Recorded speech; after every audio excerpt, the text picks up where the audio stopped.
لو اخترت أن أجعل على شاشة جوالي آية تذكرني في 24 ساعة قلت عسى أن تكرهوا شيئا وهو خير لكم، وعسى أن تحبوا شيئا وهو شر لكم والله يعلم وأنتم لا تعلمون. وعسى أن تكرهوا شيئا ويجعل الله فيه خيرا كثيرا. الواحد يدعي يقول يا رب اختر لي ولا تخيرني. رب خيرا لم تنل كان شرا لو أتاك. الخير فيما اختار الله، أكيد في خير، يعني مو بخير شوي، كثير جدا. ولكن لحظات يجينا فيها اكتئاب من هم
سبحان الله، إذا أنت عندك يقين بشيء فوق هذا كله عندك يقين أن الله سيجيبك،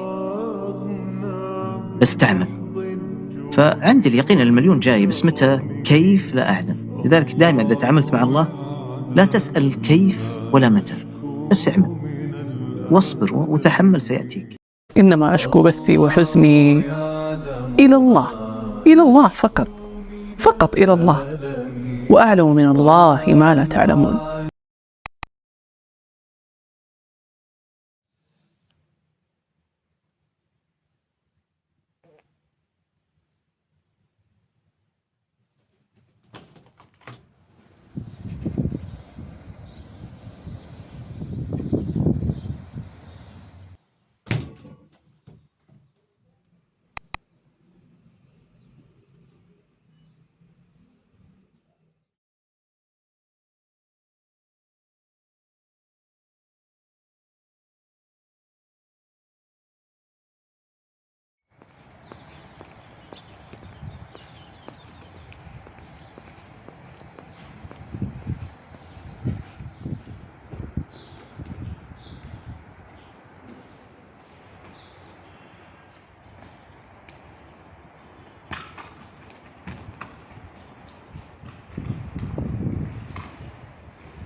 قال عليه الصلاة والسلام: إن العبد إذا قال سبحان الله والحمد لله ولا إله إلا الله والله أكبر وتبارك الله قبض عليهن ملك فضمهن تحت جناحه وصعد بهن لا يمر بهن على جمع من الملائكة إلا استغفروا لقائلهن حتى يحيى بهن وجه الرحمن.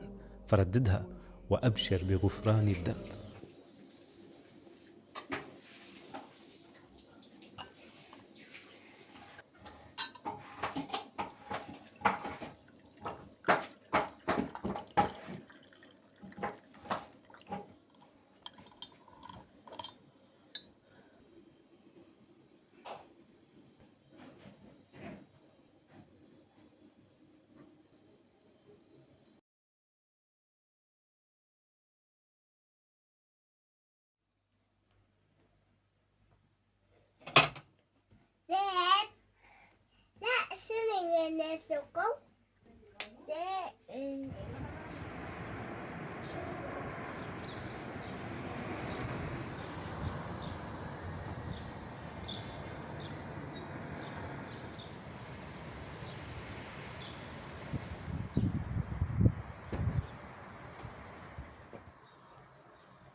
الله تعالى يقول: وننزل من القرآن ما هو شفاء ورحمة. وقال في موضع آخر: ولكم في رسول الله أسوة حسنة لمن كان يرجو الله واليوم الآخر.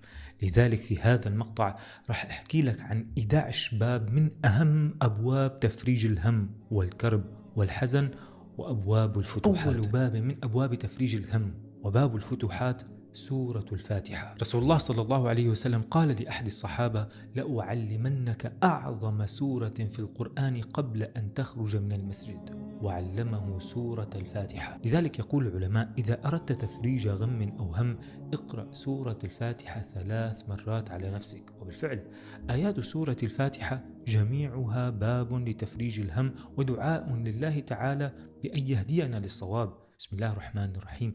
الحمد لله رب العالمين، الرحمن الرحيم، مالك يوم الدين، إياك نعبد وإياك نستعين، اهدنا الصراط المستقيم، صراط الذين أنعمت عليهم غير المغضوب عليهم ولا الضالين، آمين. اقرأها 3 مرات، وفي كل مرة امسح بها على نفسك، وعسى أن تكون بابا من أبواب تفريج الهم.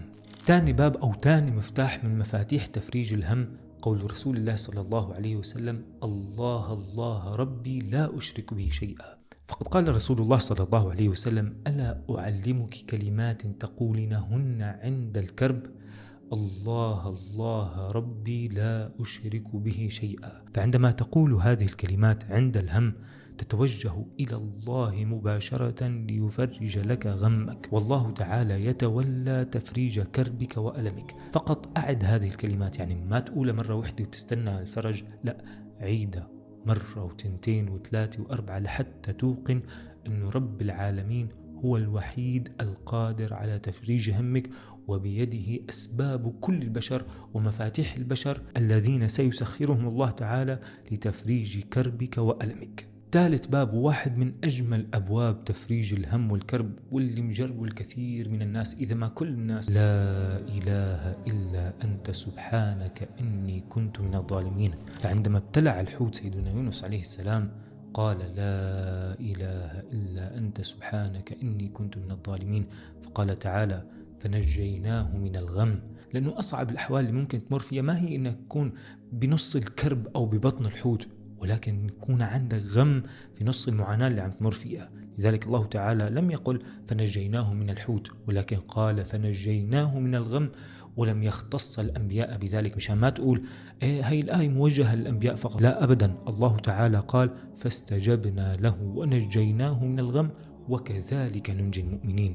لذلك إذا كنت عم تمر بكرب شديد ردد وقل: لا إله إلا أنت سبحانك إني كنت من الظالمين. وبإذن الله تعالى يرفع هذا الغم والهم عنك، وبإذن الله تعالى يرفع هذا الغم والهم عنك، ويفتح الله عليك أبواب الفرج من حيث لم تكن تحتسب.